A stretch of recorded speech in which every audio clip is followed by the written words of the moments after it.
মাত্র 3টা ডিম দিয়ে যদি এতগুলা আর এত সুন্দর ডিজাইনের পিঠা বানানো যায় তাহলে আর দেরি কেন বলেন তো। আসসালামু আলাইকুম সবাইকে, রোজিস কিচেন অ্যান্ড ব্লগ থেকে আমি রোজি চলে আসছি আরও একটি ভিডিও নিয়ে। তো আজকে আমি বানাবো হচ্ছে ডিমের পিঠা। তো এখানে 3টা ডিম নিয়েছি, 1 বাটি ময়দা নিয়েছি আর হচ্ছে 1 কাপ চিনি নিয়েছি। তো এই 3টা ডিম দিয়েই আমি আজকে অসাধারণ স্বাদের একটা পিঠা বানাতে যাচ্ছি। তো প্রথমে যেটা করতে হবে, যে চিনি নিয়েছি 1 কাপ, এই চিনিগুলোকে হচ্ছে ব্লেন্ডারে আমি গুঁড়া করে নিব, মানে পাউডার করে নিব। আর এই পিঠাটা বানানোর জন্য অবশ্যই পাউডার চিনি লাগবে। তো এখানে কিন্তু আবার ভুলেও পানি দিয়ে ফেলবেন না, কারণ এই পিঠাতে কোনো রকম পানির ব্যবহার হয় না। তো চলুন দেখে নেওয়া যাক কীভাবে ডোটা তৈরি করি। তো এখানে একটা বল নিয়ে নিয়েছি। তো একে একে সবগুলো ডিম আমি ভেঙে নিয়ে নিব। তো ডিমগুলো কিন্তু রুম টেম্পারেচারে হলে সবচেয়ে ভালো হয়। আর হচ্ছে আপনি যদি বেশি বানাতে চান তাহলে হচ্ছে ডিম, চিনি এবং হচ্ছে ময়দার পরিমাণ বেশি দিবেন। আর যদি কম বানাতে চান তাহলে ডিম, চিনি, ময়দার পরিমাণ কম দিবেন। নির্ভর করে হচ্ছে আপনি কতগুলো পিঠা বানাবেন তার উপর। তো ডিম 3টা দেওয়ার পরে আমি এখানে চিনিগুলো দিয়ে দিলাম। এখন খুব সুন্দর করে ফেটে নিব। তো আপনারা চাইলে বিটার দিয়ে বিট করতে পারেন। আমি এখানে একটা লম্বা চামচ নিয়ে নিয়েছি, এটা মূলত আমার আচার পরিবেশনের চামচ। তো আমি এই চামচটা দিয়ে খুব সুন্দর করে ডিম এবং চিনিগুলোকে মিলিয়ে নিব। আর একটা মাত্র উপকরণ লাগবে আমার এই পিঠাটা বানাতে, সেটা হচ্ছে ঘি আর ময়দা। তো ময়দা তো আমি দেখিয়ে দিয়েছি। আর এই পিঠাটা কিন্তু অবশ্যই ময়দা দিয়েই করতে হবে, আটা দিয়ে করলে অত একটা স্বাদ হবে না, হবে কিন্তু অত একটা স্বাদ হবে না। তো এখন আমি ঘি দিয়ে দিব। এখানে হচ্ছে আমি 1 চামচ পরিমাণ ঘি দিলাম। আপনারা চাইলে আরেকটু বেশি দিতে পারেন, তবে বেশি না দেওয়াই ভালো। তো ঘি দেওয়ার পরে আবার আমি একটু বিট করে নিব, মানে হচ্ছে চামচ দিয়ে গুলিয়ে নিব। তবে আপনারা চাইলে হ্যান্ড বিটার ব্যবহার করতে পারেন। এখন এই পর্যায়ে আমি ময়দা দিয়ে দিব। এখানে প্রথমে আমি এই 1 বাটি দিব। এখানে এটা হচ্ছে আমি সুপের বাটি নিয়েছি, আপনারা চাইলে মেজারমেন্ট কাপের বড় কাপটা দিয়েও নিতে পারেন। তো 1 বাটি দেওয়ার পরে আমার কাছে মনে হচ্ছে যে এখানে আরও একটু ময়দা লাগবে। তো আমি এখানে আরও হাফ বাটি পরিমাণ ময়দা দিয়ে দিব, দিয়ে আবার খুব সুন্দর করে মিক্স করে নিব। তো ডোটা হচ্ছে হবে আপনার রুটি বানানোর ডোয়ের মতো। তো রুটি বানানোর ডো বানানোর জন্য যতটুক ময়দা প্রয়োজন 3টা ডিমে আপনি যখন গোলাবেন তখন বুঝে বুঝে তারপরে হচ্ছে ময়দাগুলো অ্যাড করবেন। তো এখন এই পর্যায়ে আমি হাত ব্যবহার করব। এখন আর চামচ বা বিটার দিয়ে সম্ভব না, হাত আমাকে ব্যবহার করতেই হবে। তো আমি হাত দিয়ে খুব সুন্দর করে একটা ময়ান করে নিব, খুব সুন্দর করে মাখিয়ে নিব। আপনার হাতে যদি লেগে যায় তাহলে হচ্ছে একটু ঘি বা তেল হাতে লাগিয়ে নেবেন, তাহলে হচ্ছে আপনার ডোটা হাতে আর লাগবে না। আর হচ্ছে ডোটা খুব নরম এবং হচ্ছে সফট হবে। তো আমার ডো বানানো হয়ে গিয়েছে। এখন আমি 5 মিনিটের জন্য একটা ঢাকনা দিয়ে ঢেকে রাখবো।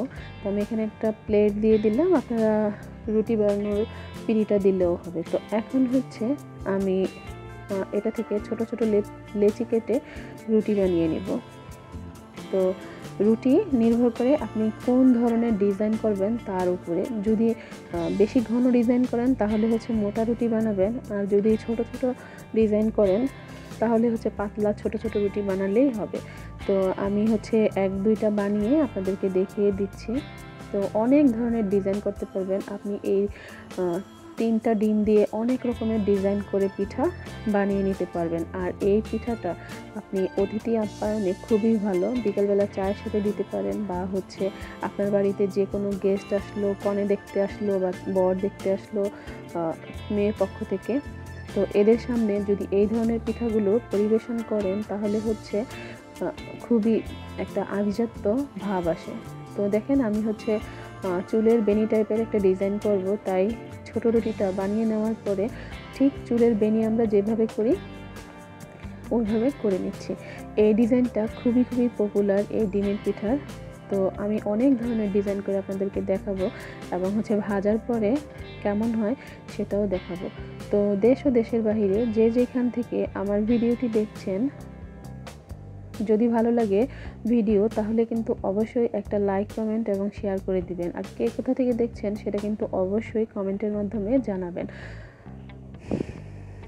তো আমার এই একটা ডিজাইন করা হয়ে গেল দেখেন। তো এইভাবে আমি ছোট ছোট রুটি বানিয়ে তারপরে হচ্ছে বাকি ডিজাইনগুলো করে নেব। তো আর আমার চ্যানেলে যারা একেবারেই নতুন, যারা এখনও আমার চ্যানেলটি সাবস্ক্রাইব করেননি, তারা অবশ্যই আমার চ্যানেলটি সাবস্ক্রাইব করে পাশে থাকা বেল আইকনটি বাজিয়ে দিবেন। তাহলে আমি ভিডিও আপলোড করার সাথে সাথে আপনাদের কাছে নোটিফিকেশন চলে যাবে। তো আমি আরও একটি বেনি স্টাইলের পিঠা বানিয়ে আপনাদেরকে দেখাচ্ছি। সিস্টেম ওই একই, ঠিক চুলের বেনিটা আমরা যেভাবে করি ঠিক ওইভাবেই বেনিগুলো করে নিতে হবে। প্রথমে রুটি বানিয়ে একটা ছুরি বা হচ্ছে ধারালো ব্লেডের সাহায্যে এরকম চিকন চিকন করে কেটে নিতে হবে। দেখতেই পেলেন ভিডিওতে। তো কে কোথা থেকে, কোন জেলা থেকে আমার এই ভিডিওটি দেখছেন সেটা কিন্তু অবশ্যই কমেন্ট করে জানাতে পারেন। আপনাদের কমেন্ট পেলে কিন্তু আমার খুব খুব ভালো লাগে। আর আপনাদের কোন জেলায় এই পিঠাগুলো বানায় এবং হচ্ছে কী নামে পরিচিত এই পিঠাগুলো, সেটাও কিন্তু কমেন্টের মাধ্যমে জানাতে পারেন। তো আমি এখন হচ্ছে বানিয়ে নিব গোলাপ ফুলের একটা ডিজাইন। তো এখানে একটা ছোট রুটিকে 4 ভাঁজ করে নিয়ে তারপরে হচ্ছে ব্যাঙের ছাতার মতো একটা লুক ক্রিয়েট করলাম। তারপরে হচ্ছে ব্লেড বা ছুরি দিয়ে এরকম প্লাস চিহ্ন করতে হবে।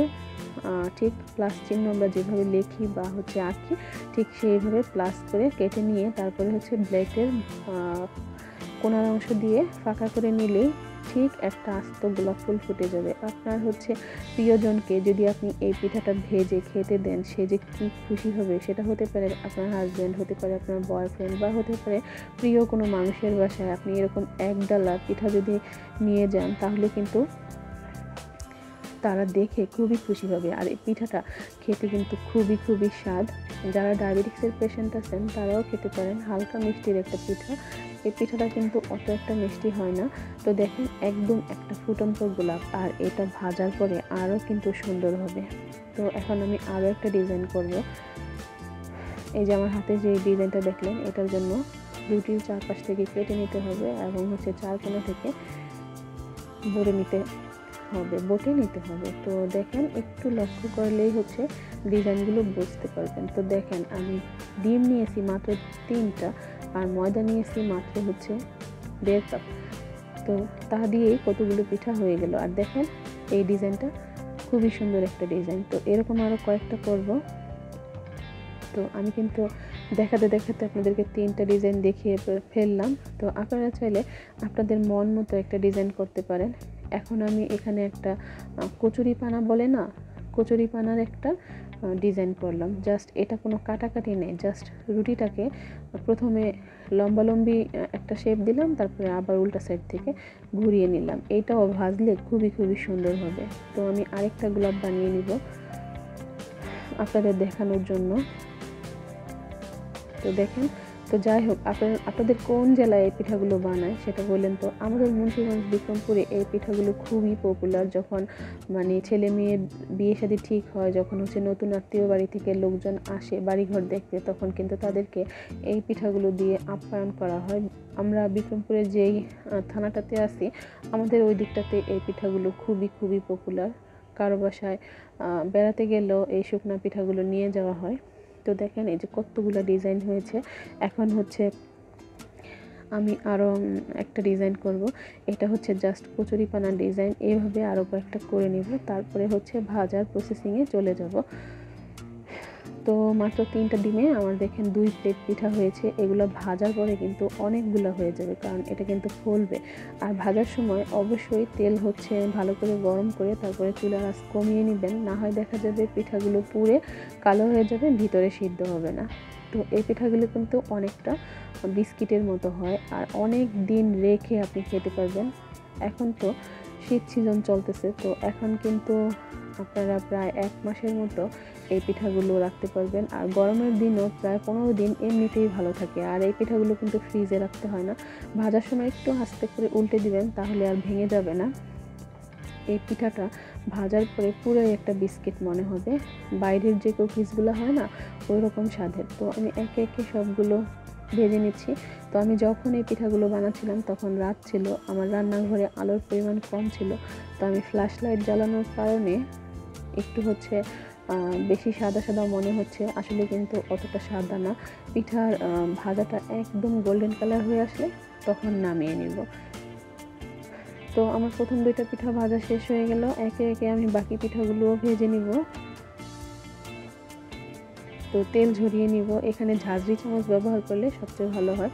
এখন হচ্ছে আমি গোলাপগুলো ভেজে নিব।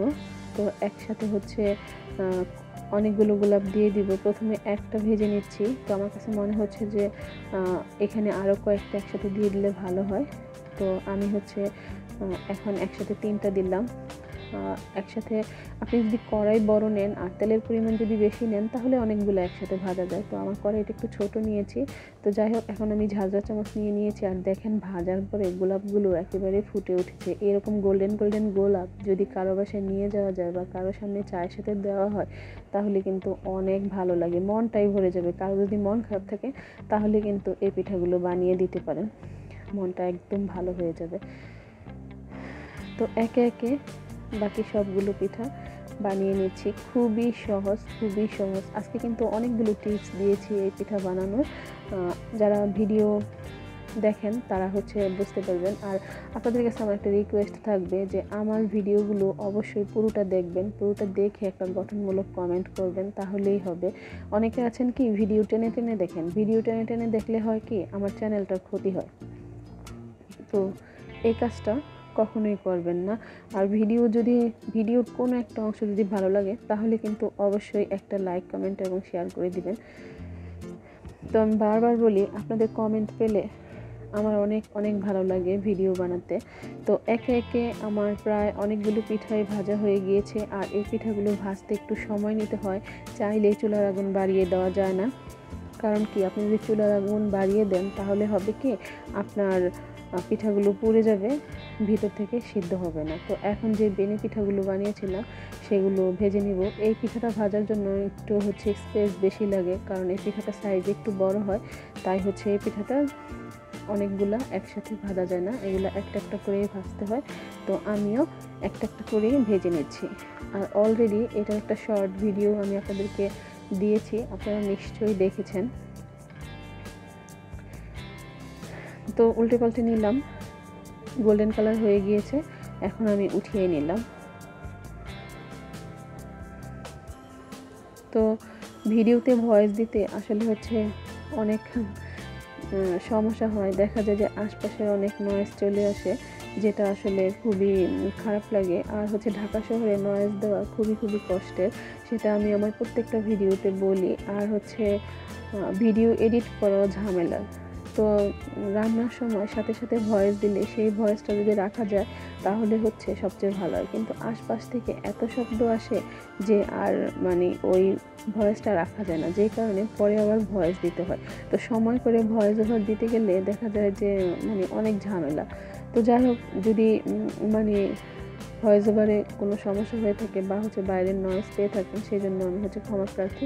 তো যাই হোক, আমার হচ্ছে পিঠাগুলো সব ভাজা হয়ে গিয়েছে। এখন দেখেন এই যে ডিমের পিঠাগুলো বানিয়ে নিলাম, এখন এগুলো হচ্ছে গোলাপ শেপের, আর বাকি হচ্ছে এই যে এগুলো। তো দেখেন কি পরিমাণ পিঠা হয়েছে।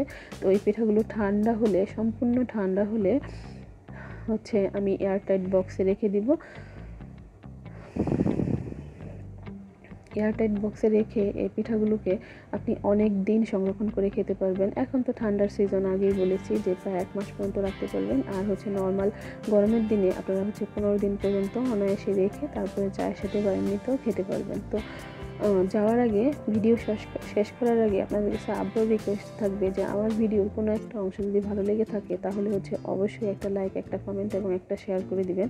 আর যারা এখনও আমার চ্যানেলটি সাবস্ক্রাইব করেননি তারা অবশ্যই সাবস্ক্রাইব করে দিয়ে পাশে থাকা বেল আইকনটি চেপে দিবেন, তাহলে হচ্ছে পরবর্তী ভিডিও দেওয়ার সাথে সাথে আপনাদের কাছে নোটিফিকেশন চলে যাবে। তো আমি পিঠাগুলোকে বক্সের ভিতর ঢেলে নিচ্ছি।